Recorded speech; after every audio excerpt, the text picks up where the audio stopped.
Hello दोस्तों, स्वागत है आपका आपके यूट्यूब चैनल जीनियस सर में। दोस्तों, इस वीडियो में मैं आपको बताऊंगा कि आप किस तरीके से सिद्ध कर सकते हैं कि त्रिभुज के तीनों कोनों का योग 180 डिग्री होता है। तो अगर आपको ये वीडियो अच्छा लगे तो वीडियो को लाइक एंड चैनल को सब्सक्राइब जरूर कीजिएगा। तो चलिए वीडियो को स्टार्ट करते हैं।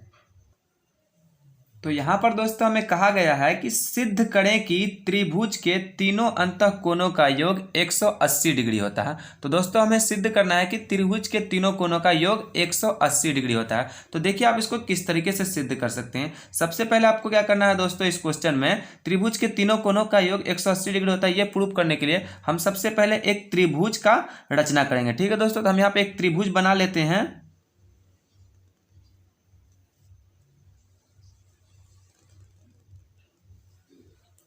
तो सबसे पहले क्या करना है दोस्तों, आपको एक त्रिभुज बनाना है। ठीक है, अब इस त्रिभुज का हम नाम दे देते हैं ए बी सी।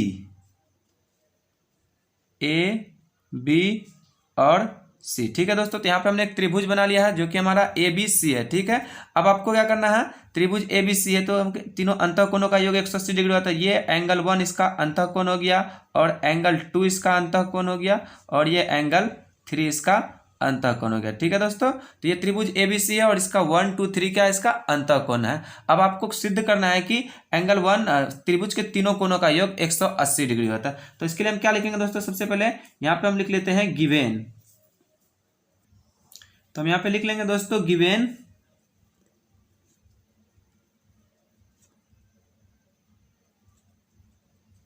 गिवेन में आपको लिखना है दोस्तों जो हमारा त्रिभुज एबीसी में आपको देख रहा है, जैसे त्रिभुज एबीसी में गिवेन लिखेंगे यहाँ पे त्रिभुज एबीसी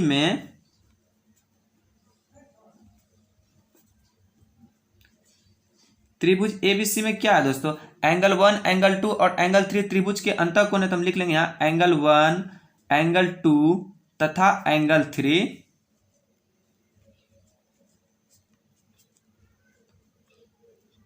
त्रिभुज के अंतःकोण है। ठीक है दोस्तों, हम यहाँ पे लिख लेंगे त्रिभुज के अंतःकोण है।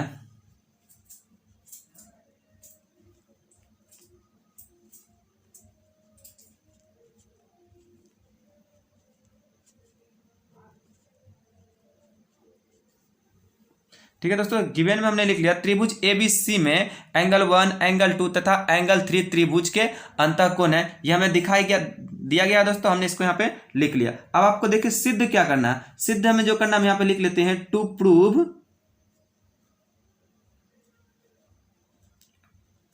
मतलब हमें सिद्ध करना है। तो सिद्ध क्या करने के लिए कहा गया दोस्तों, हमें कहा गया कि त्रिभुज के तीनों कोणों का योग 180 डिग्री होता है। तीनों कोण अंतःकोण एंगल 1 एंगल 2 तथा एंगल 3 का योग कितना होना चाहिए, 180 डिग्री। तो हम यहाँ पे लिख लेते हैं angle 1 plus angle 2 plus angle 3 बराबर कितना होना चाहिए, 180 डिग्री होना चाहिए। ये हमें दोस्तों सिद्ध करना है। तो हमने यहाँ पे लिख लिया है। अब देखिए इतना कर लेने के बाद दोस्तों अब आपको इस त्रिभुज एबीसी में कुछ कंस्ट्रक्शन करना होगा। ठीक है, तो देखिए हम यहाँ पे कंस्ट्रक्शन क्या करेंगे, हम लिख लेते हैं यहाँ पे कंस्ट्रक्शन करना होगा हमें। ठीक है दोस्तों, तो हमें रचना करना है त्रिभुज एबीसी में। तो देखिए इसके लिए हम क्या रचना करेंगे, आप देखते हैं इस त्रिभुज एबीसी का जो साइड बीसी है, हम क्या करेंगे इस बीसी के समांतर एक रेखा खींचेंगे। ठीक है, बीसी के समांतर होना चाहिए वह रेखा। तो हम यहाँ पे बीसी के समांतर एक मान लीजिए पीक्यू एक रेखा खींचते हैं। ठीक है दोस्तों, ये बीसी के समांतर हमने पीक्यू, इस रेखा को हम नाम दे देते हैं पी और क्यू। तो ये हो गया दोस्तों किसके, बीसी के समांतर पीक्यू हमने एक रेखा खींचा जो कहाँ हमारा ए से होकर गुजरती है। ठीक है, तो हम यहाँ पे लिख लेते हैं कंस्ट्रक्शन, हमने लिखेंगे बीसी समांतर पीक्यू एक रेखा खींचा। लिख लेंगे दोस्तों हम यहाँ बीसी समांतर पीक्यू एक रेखा खींचा जो एंगल ए से होकर गुजरती है। तो यहाँ पर दोस्तों हमने कंस्ट्रक्शन कर लिया, बीसी समांतर पीक्यू एक रेखा खींचा जो एंगल ए से होकर गुजरती। तो आप देख सकते हैं एंगल ए से होकर, एंगल ए यानी कि शीर्ष ए से दोस्तों। ठीक है, यहाँ पे हम लिख लेते हैं शीर्ष ए से होकर गुजरती है। ठीक है दोस्तों, तो आप देख सकते हैं ये पीक्यू क्या है, शीर्ष ए से होकर गुजरती है। अब आपको क्या करना है दोस्तों, कंस्ट्रक्शन जब हमने कर लिया तो अब यहाँ पे देखते हैं यहाँ पे भी एक कोण बन जाएगा हमारा। हम इस कोण का नाम दे देते हैं 4 और ये यहाँ पे भी एक कोण बन जाएगा, हम इसका नाम दे देते हैं 5। ठीक है दोस्तों, जब हमने कंस्ट्रक्शन कर लिया तो अब हमारे पास एक प्रूफ आता है, हम यहाँ पे लिखेंगे प्रूफ।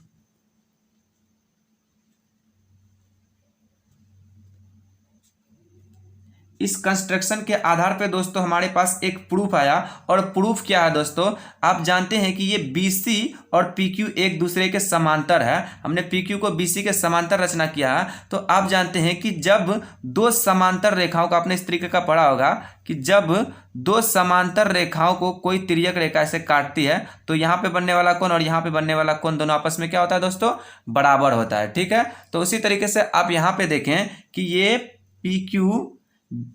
PQ और BC एक दूसरे के समांतर है, तो यहाँ पे बनने वाला कोण और यहाँ ये एंगल 4 और ये एंगल 2 आपका आपस में बराबर होगा कि नहीं होगा दोस्तों, एकांतर अंतर कोण से। तो हम क्या करेंगे, यहाँ पे लिख लेंगे एंगल 4 बराबर एंगल 2। ठीक है दोस्तों, तो एंगल 4 और एंगल 2 क्या हो जाएगा, आपस में बराबर हो जाएगा। उसी तरीके से आप यहाँ पे भी देखेंगे तो ये भी आपका क्या है, PQ समांतर BC है, तो देखेंगे यहाँ पे भी एक कोण बन रहा है आपका Z वाला कोण, यानी एकांतर अंतर कोण। तो यहाँ पे ये कोण एंगल 5 और यहाँ पे एंगल 3 दोनों आपस में बराबर होगा कि नहीं होगा। ठीक है दोस्तों, हो जाएगा। तो हम इसको भी यहाँ पे लिख लेंगे एंगल 5 बराबर एंगल 3। तो ये दोनों एक दूसरे के बराबर होगा, किससे बराबर होगा दोस्तों, तो ये हो जाएगा हमारा एकांतर अंतर कोण आपस में बराबर होते, तो हम यहाँ पे लिख लेंगे एकांतर अंतर कोण से।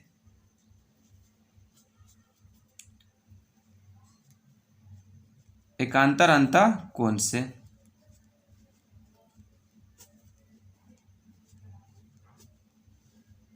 ठीक है दोस्तों, अब इसी रचना के आधार पे हम एक और प्रूफ लिख सकते हैं दोस्तों। यहाँ पे हम लिखते हैं नाउ। अब आप देखिए दोस्तों क्या करना है, आप देखिए कि ये PQ एक रेखा है और इस रेखा पे आपको यहाँ पे दो लाइन स्थित दिख रही है। ठीक है, ये PQ पे दो रेखा, एक आपका AB रेखा है और दूसरा आपका AC रेखा, दो रेखा स्थित है PQ रेखा पे। तो आप लोगों ने दोस्तों एक और प्रमेय पढ़ा होगा, प्रमेय होगा ये कि जब किसी रेखा पर कोई किरण आकर के इस तरीके से मिलती है दोस्तों, तो जितना भी किरण मिलता है यहाँ पे इस रेखा पे, मान लिया जाए ये एक रेखा है और इस पे ये 3 लाइन आकर के मिलता है, तो इसमें जो ये तीनों का कोण जो होता है, तीनों का बना कोणों का योग कितना होता है, 180 डिग्री होता है। ये किससे होता है दोस्तों, रैखिक युग्म से। तो यहाँ पे उसी तरीके से दोस्तों आपका रैखिक युग्म काम करेगा।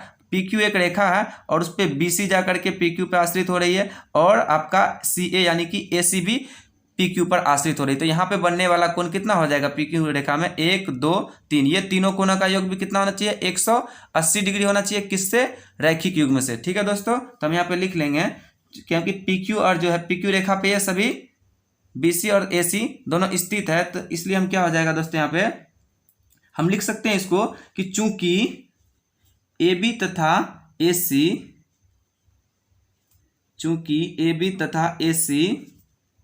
PQ पर स्थित है, चूंकि AB तथा AC रेखा PQ पर स्थित है,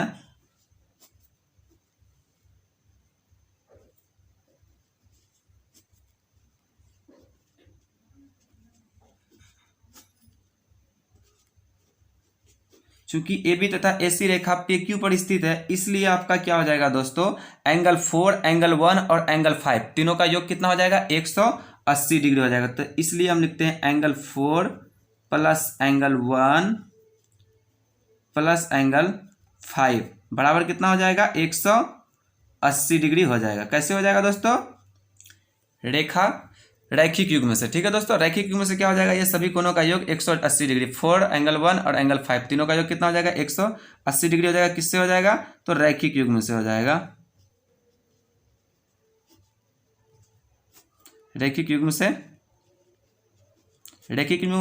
रैखिक युग्म का योग कितना होता है दोस्तों, 180 डिग्री होता है। हम यहाँ पे लिख लिया 180 डिग्री। ठीक है दोस्तों, अब आपको क्या करना है, देखिए angle 4 plus angle 1 plus angle 5 बराबर 180 डिग्री था, आपने यहाँ पे लिख लिया। अब आप जानते हैं, इसको थोड़ा सा सॉल्व कर लेते हैं तो देखेंगे दोस्तों आपका कि एंगल 4 जो है वो यहाँ पे लिखा है एंगल 4। तो आप थोड़ा सा ऊपर आइए और देखिए एंगल 4 के बराबर हमारा कौन सा कोण है, एंगल 2। एंगल 4 बराबर एंगल 2, तो यहाँ पे हम एंगल 4 के जगह पे एंगल 2 लिख सकते हैं, क्योंकि एंगल 4 के बराबर एंगल 2 है। तो हम यहाँ पे ले लेते हैं एंगल 4 को हटा के एंगल 2, ठीक है। ये एंगल 4 के बराबर है एंगल 2, इसलिए हमने एंगल 2 यहाँ पे लिख लिया। अब प्लस से प्लस लिख लेते हैं। अब यहाँ एंगल 1 है तो एंगल 1 को हम एंगल 1 ही रखेंगे क्योंकि यहाँ एंगल 1 हमारा है नहीं, तो हम एंगल 1 को चेंज नहीं करेंगे। अब प्लस से प्लस उतार देंगे।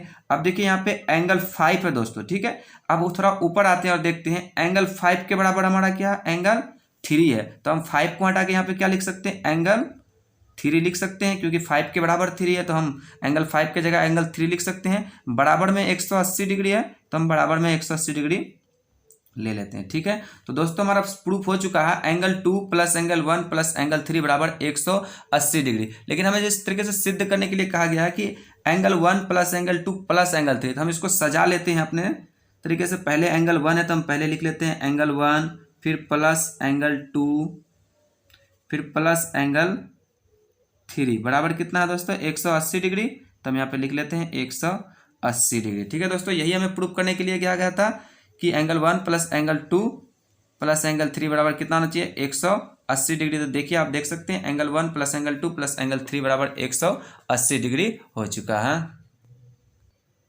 तो इस तरीके से दोस्तों आप सिद्ध कर सकते हैं कि त्रिभुज के तीनों कोनों का योग 180 डिग्री होता है। तो मुझे उम्मीद है दोस्तों कि आपको ये वीडियो अच्छी लगी है। अगर वीडियो अच्छी लगी हो तो वीडियो को लाइक कीजिए, दोस्तों के साथ शेयर कीजिए, और अगर हमारे चैनल पर आए गए तो प्लीज़ हमारे चैनल को सब्सक्राइब कीजिए। मैं मिलता हूँ आपसे एक नए टॉपिक के साथ, तब तक के लिए धन्यवाद।